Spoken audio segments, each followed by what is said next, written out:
So tingnan natin mga DJ, mga ka-rewind, itong ating linisan natin yung ating Lexus Audio na 2000 watts. So linisan lang muna natin.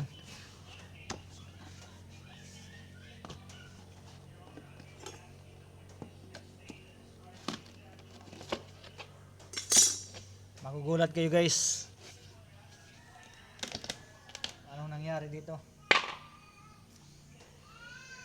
Amoy kalabaw.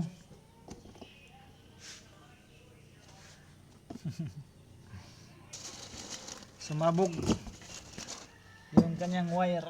Ay, bigat. Tingnan nyo guys.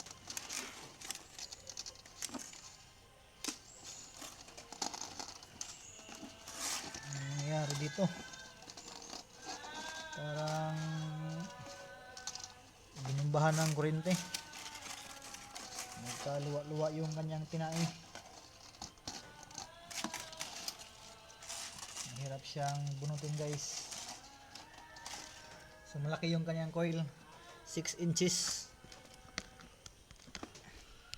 Yan guys. So 6 inches voice coil. So mayroon ditong isa spool na speaker, 18 din. Yan.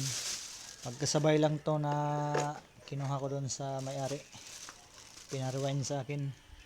So ito 5 inches naman yung voice coil, 16 watts. So bali na rewind na to nila. Kaso parang may mali dito.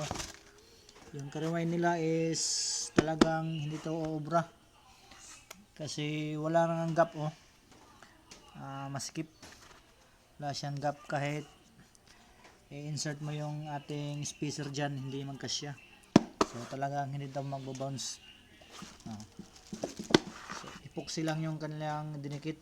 So dapat hindi ito epoxy kasi nagka-crack yung epoxy dito. So yan.